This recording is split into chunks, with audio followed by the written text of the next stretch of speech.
moments that can quietly define the direction of the franchise for years to come.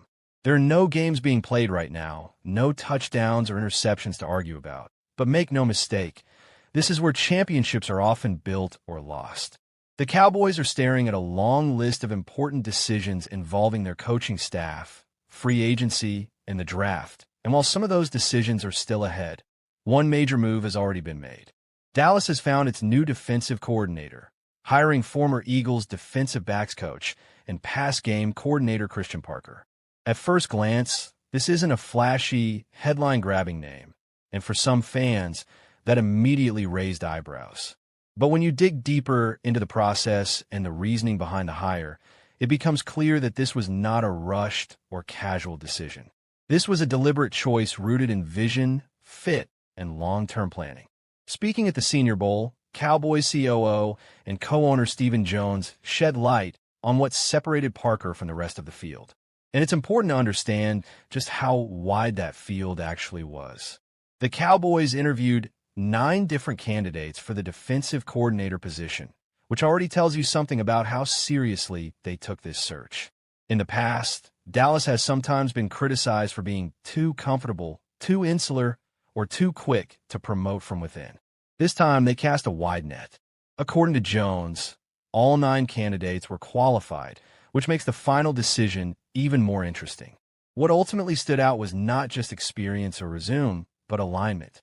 Mike Schottenheimer, now leading the team as head coach, had a clear vision of what he wanted the Cowboys' defense to look like and how it needed to complement the offense. That word, complement, is key. This wasn't about building a defense in isolation.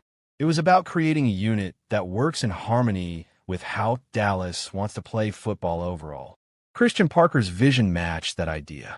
Jones talked about the personality of the defense Parker wants to build, the culture he wants to establish, and the creativity he can bring schematically. He didn't just talk in generic football language. He presented specific ideas and wrinkles that would fit the personnel already on the roster. That's a huge deal. The Cowboys are not starting from scratch. They have talented players on defense, but talent alone hasn't been enough. What's been missing is consistency, adaptability, and at times identity. Now, Parker's work is really just beginning. Hiring the defensive coordinator is step 1. Step 2 is building out the rest of the defensive staff, and according to Stephen Jones, that process is already well underway. The team has conducted several virtual interviews and is expected to begin in-person interviews shortly. Ideally, the Cowboys would like to have the full defensive staff in place by the weekend, but Jones also acknowledged that it might take longer, and that's okay. This is not an area where you want to rush. Position coaches shape players on a daily basis, and getting the right voices in those rooms matters just as much as who's calling plays on Sunday. While the coaching staff has been one major topic, the roster itself presents even bigger questions, starting with one of the most productive players on the team, wide receiver George Pickens. Pickens is arguably the Cowboys' most significant upcoming unrestricted free agent, coming off a career-best season in which he recorded 1,429 receiving yards and 9 touchdowns. He wasn't just productive, he was essential. When the Cowboys needed a big play, Pickens was often the guy delivering it. Unsurprisingly, Stephen Jones didn't dive into contract specifics, and that's typical for this stage of the offseason. But he did make one thing clear. The Cowboys want George Pickens back in Dallas. That statement alone tells you how highly the organization values him. Of course, wanting a player back and actually getting a deal done are two very different things, especially in today's NFL, where elite wide receivers command massive contracts. Jones did note that the NFL scouting combine in Indianapolis has historically been a place where meaningful conversations happen between teams, players, and agents. With the combine scheduled from February 23rd to March 2nd, that time frame could be critical in determining whether Pickens' future remains in Dallas or if negotiations drag on into free agency. The Cowboys will have to decide how far they're willing to go financially and whether Pickens is a cornerstone piece or a luxury they can't afford. Another area where there will be some continuity is special teams. Despite significant turnover on the coaching staff, Nick Sorensen will return as special teams coordinator for the 2026 season. However, Stephen Jones was very clear that retention does not equal satisfaction. The Cowboys expect improvement in the third phase of the game. They believe they have solid pieces, a reliable returner, a punter, a kicker, and a snapper, but execution has to be better. Jones also made an interesting point about how defensive talent often translates to stronger special teams play. Players who can tackle, run, and play with discipline on defense are usually the same players who excel on special teams. In that sense, improving the defense overall could have a ripple effect across the entire roster. One of the more encouraging updates from Jones involved running back Javonte Williams. Williams had an outstanding 2025 season, rushing for 1,201 yards and 11 touchdowns, and he proved to be a consistent, physical presence in the Cowboys' offense. Jones confirmed that the team has already spoken with Williams' representatives and made it clear that Williams is a priority for the organization. In fact, at the Cowboys' year-end press conference earlier this month, Jones said that Williams is at the top of our list to go out and sign, and that the team would like to get him on a multi-year deal. That kind of language matters.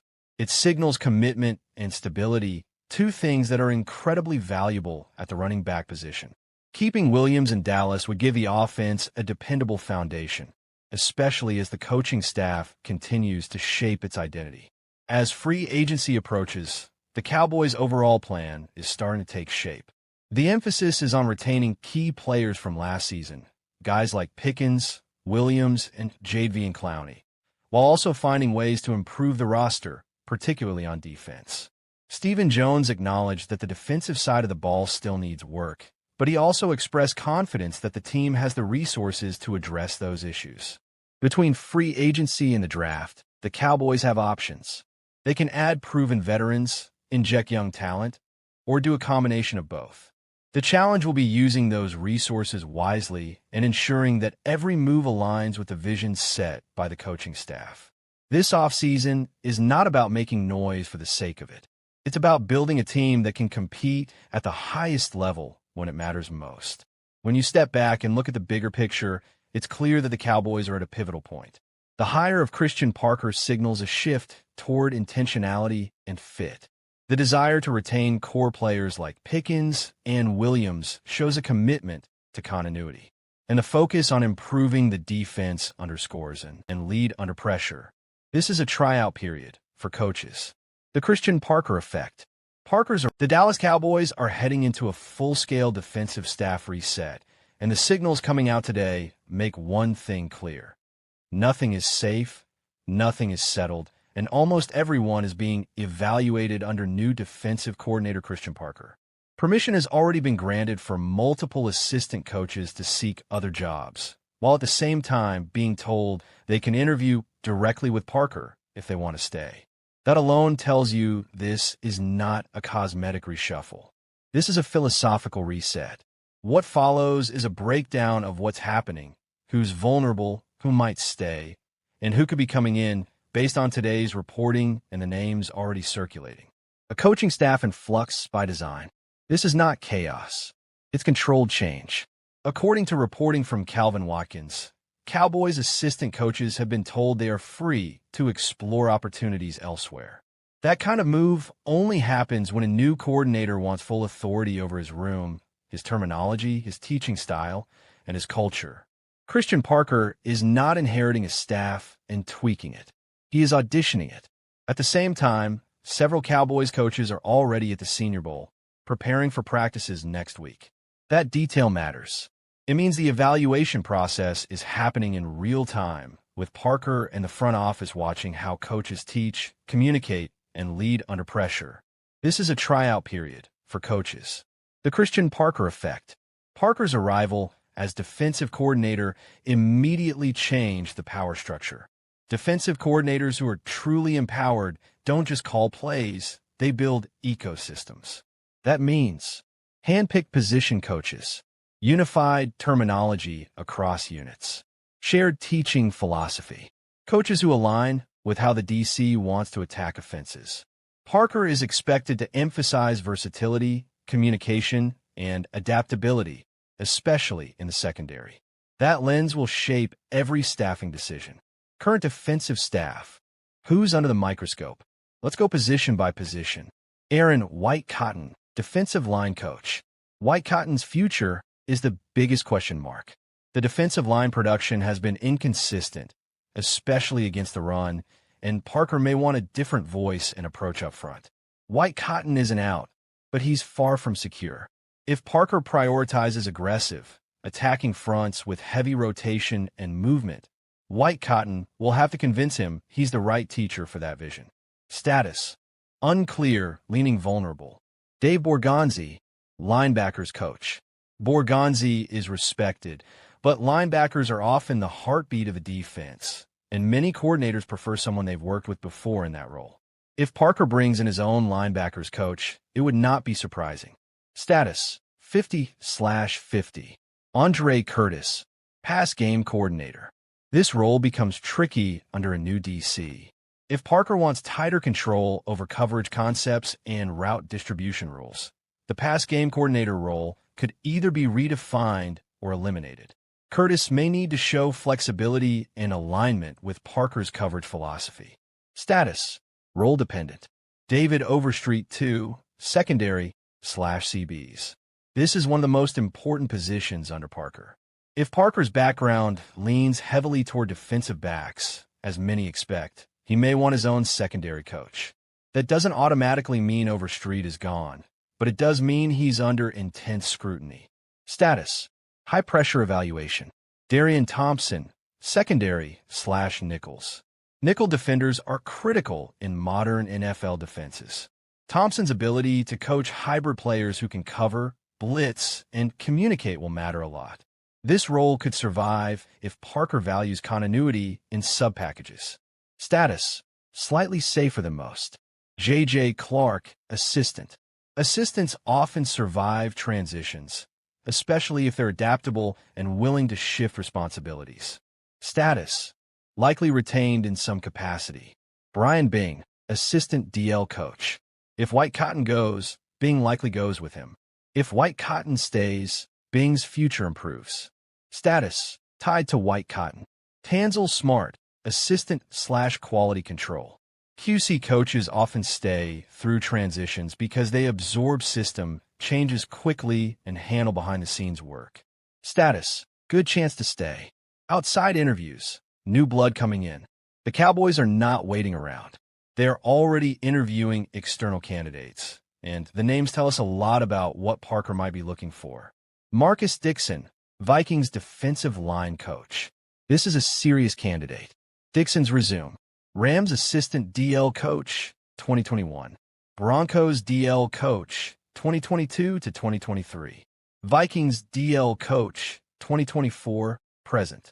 That path matters.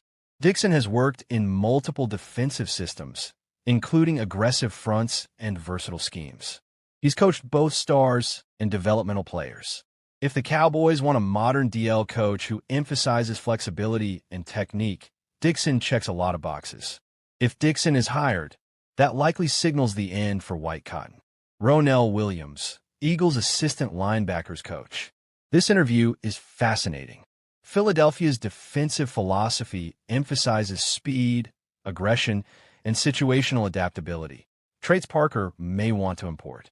Williams has been part of a system that asks linebackers to cover space, communicate quickly, and play fast. If Williams is hired, Borgonzi's role could be in jeopardy. Clayton Adams blocked from Eagles move. Another key detail: Clayton Adams was blocked from going to the Eagles. That tells us two things. The Cowboys still value Adams. They may see him as part of the future, even amid change. Blocking a lateral move during a staff shakeup is a statement. It suggests Adams may be viewed as someone who fits Parker's vision or fills an important internal role. What this all really means: this is not about blame. It's about alignment. The Cowboys are giving Christian Parker the authority to build his defense, not inherit someone else's. Coaches who adapt, align, and communicate well will survive. Those who don't will move on. Expect multiple assistant changes. At least one major position coach replacement. Younger, more versatile coaching hires. Heavy emphasis on teaching DBs and front seven flexibility. By the time training camp arrives, this defensive staff will not look the same. And that's exactly the point. Championship is more important than winning the balance sheet. That naturally brings us to the quarterback conversation. And I know emotions spike every time this comes up. Dak Prescott has been the face of this franchise for years. He's been productive, he's been durable, and he's been a leader. But the NFL is ruthless, and long-term planning at quarterback is not betrayal. It's responsibility. Drafting a quarterback in the 2026 NFL Draft would not be a signal of panic. It would be a signal of intelligence. The best organizations don't wait until decline is obvious. They prepare while things are still stable. You draft, you develop, you create options. And if the young guy never plays, that's a good problem to have.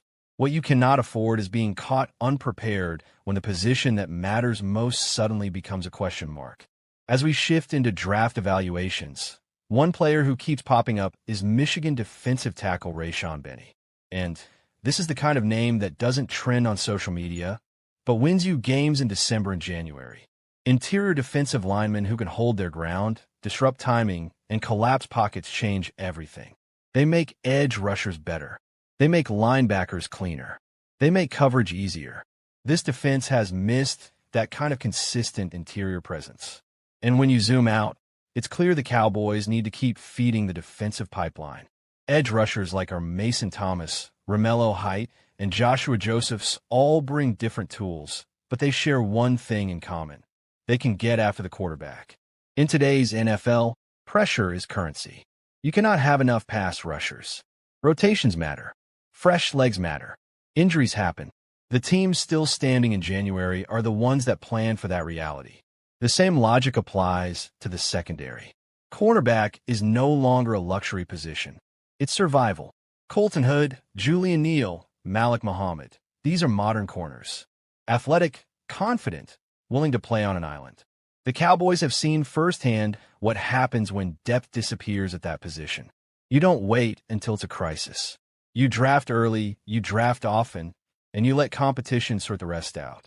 Now let's talk about something fans don't always like to admit out loud: cheering against other teams.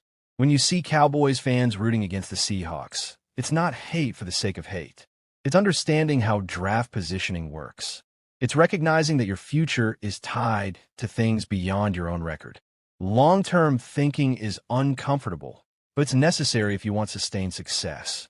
Trade rumors always light a spark, and one that keeps resurfacing is the idea of Dallas making a move for Browns cornerback Denzel Ward. This is not a small conversation. This is money, health, draft capital, and expectation all rolled into one. But elite talent rarely becomes available without complications. If you want to win now, you have to accept risk.